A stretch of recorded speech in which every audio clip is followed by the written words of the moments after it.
99 news అనుక్షణం ప్రజల కోసం.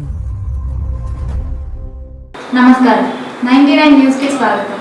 శ్రీరామనవమి సందర్భంగా సంతబొమ్మాలి మండలం దండుగోపాల గ్రామంలో రామాలయంలో గౌరవ ఎమ్మెల్సీ దువ్వాడ శ్రీనివాస్ మాధురి పట్టు వస్త్రాలను దేవుడికి సమర్పించారు.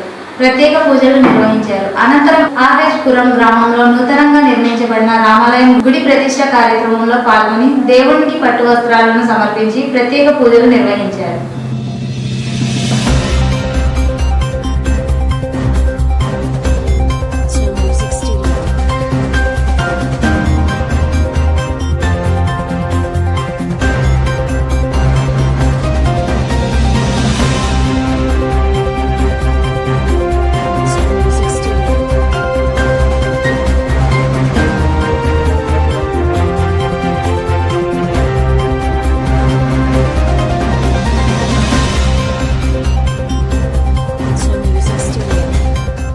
కదిరిలోని వైసీపీ రాష్ట్ర కార్యదర్శి పూల శ్రీనివాస్ రెడ్డి స్వగృహం నందు social media activate mega Amjad పూల శ్రీనివాస్ రెడ్డిని కలిసి కృతజ్ఞత తెలిపారు. నేను జైలు నుండి బయటకు రావడానికి కృషి చేసినందుకు మరియు మా కుటుంబానికి ఇన్ని రోజులు తోడుగా నీడగా ఉన్నందుకు మీ రుణం మేము తీర్చుకోలేము అని మెగా అంజద్ తెలిపారు. గుంటూరు జిల్లా నల్లచెరువు మండలం నల్లచెరువులోని రామస్వామి దేవస్థానం నందు శ్రీరామనవమి సంబరాలు వైసీపీ రాష్ట్ర కార్యదర్శి పూల శ్రీనివాస్ రెడ్డి పాల్గొని స్వామివారి తీర్థ ప్రసాదాలు తీసుకొని ప్రజలను సుఖ సంతోషాలతో ఉండాలని ఆ దేవుని కోరుకున్నారు. ఈ కార్యక్రమంలో ప్రజాప్రతినిధులు, వైసీపీ నాయకులు, కార్యకర్తలు పాల్గొన్నారు. చైత్ర నవరాత్రుల సందర్భంగా ఉత్తరప్రదేశ్ ముఖ్యమంత్రి యోగి ఆదిత్యనాథ్ కన్యా పూజ నిర్వహించి ఒక కార్యక్రమాన్ని నిర్వహించారు. యోగి ఆదిత్యనాథ్ యువతలను పాదాలు కడిగి పూజించారు. అతను అమ్మాయిలకు బహుమతులు ఇచ్చి వారికి భోజనం పెట్టారు.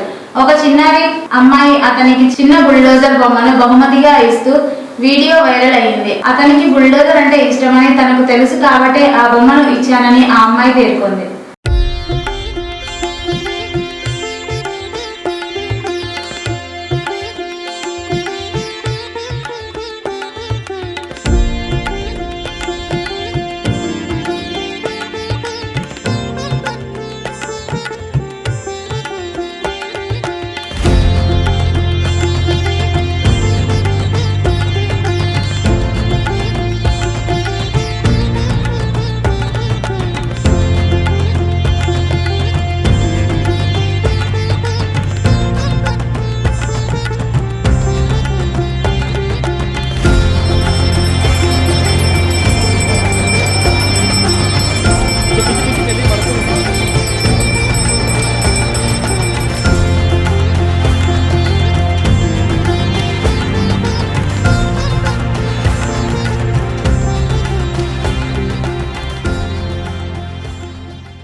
తెలంగాణలోని వరంగల్ సహా పలు జిల్లాల్లో ఇది ఆత్మహత్యలకు సులభంగా అందుబాటులో ఉండే ప్రమాదకరమైన సాధనంగా మారిందని వరంగల్ ఎంపీ కడియం కావ్య ఆందోళన వ్యక్తం చేశారు. రైతులకు, పర్యావరణం, సామాన్య ప్రజలకు ప్రాణాలు కాపాడుకునేందుకు పారాక్వైట్ డైక్లోరైడ్ తయారీ, విక్రయాలను, వినియోగాలపై సంపూర్ణ నిషేధం విధించాలని ఎంపీ కేంద్రాన్ని కోరారు. ఇండియాలో మెడికల్ అసోసియేషన్, తెలంగాణ సహా పలు వైద్య నిపుణులు, ప్రజాప్రతినిధులు కూడా ఇదే అంశంపై ఇప్పటికే హెచ్చరికలు జారీ చేస్తూ నిషేధం కోరి ఒత్తిడి చేస్తున్నారని ఎంపీ గుర్తు చేశారు. ప్రమాదకరమైన రసాయనాలకు బదులుగా సురక్షితమైన ప్రత్యామ్నాయాలను ప్రోత్సహించడంతో పాటు అవగాహన కార్యక్రమాలు చేపట్టవలసిన అవసరం ఉందని కేంద్ర ప్రభుత్వానికి ఎంపీ కడియం కావ్య పేర్కొన్నారు. माननीय सदस्य श्री डॉक्टर के काव्या जी. Thank you, Chairperson ma'am, and hail women power for giving all the women MPs first priority to speak their word in the 0 hour.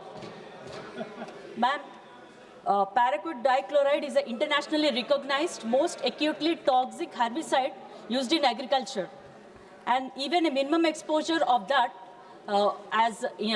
it could be ingestion, inhalation or skin contact can cause hazardous effects on human body, including lung, kidney and liver failure, and finally death.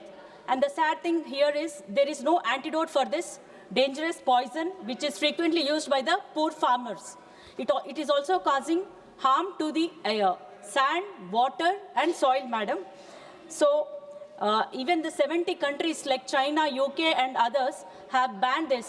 Telangana రాష్ట్ర సాధన విద్యార్థి ఉద్యమ JAC chairman, Telangana రాష్ట్ర తొలి SC corporation chairman doctor Pidamarthi Ravi అన్న మా శ్రేష్ఠ solar solution office కు విచ్చేసి మాకు శుభాకాంక్షలు తెలిపిన అన్నకి ప్రత్యేక కృతజ్ఞతలు తెలుపుతూ శ్రేష్ఠ సోలార్ సొల్యూషన్ జోగారావు మోదుగు అన్నారు. శ్రీరామనవమి పర్వదినం సందర్భంగా భద్రాచలం మిథులా స్టేడియంలో శ్రీ సీతారామచంద్ర స్వామి వారి తిరు కళ్యాణ మహోత్సవానికి సతీ సమేతంగా హాజరై రాష్ట్ర ప్రభుత్వం తరపున స్వామివారికి పట్టు వస్త్రాలు, ముత్యాల తరబరాలు సమర్పించిన రేవంత్ రెడ్డి, తెలంగాణ రాష్ట్ర ముఖ్యమంత్రి.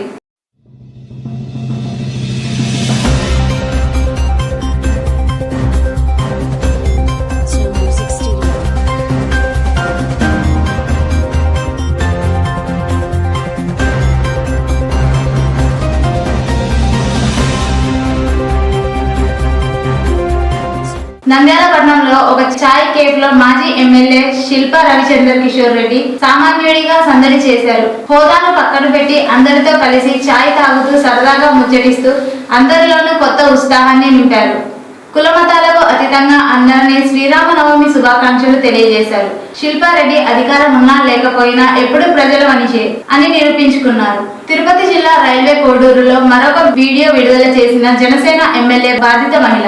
నేను చిన్నప్పటి నుంచి పవన్ కళ్యాణ్ చూస్తూ పెరిగాను. మా అమ్మ నాన్నలాగే ఆయన కూడా మా ఫ్యామిలీలో ఒక మెంబర్ గా అనుకున్నాను. ఇప్పుడు నాకు ఆయన కూడా న్యాయం చేయకపోతే జనసేన కార్యాలయం ముందే పెట్రోల్ పోసుకొని ఆత్మహత్య చేసుకుంటాను అని అంటున్న బాధిత మహిళ.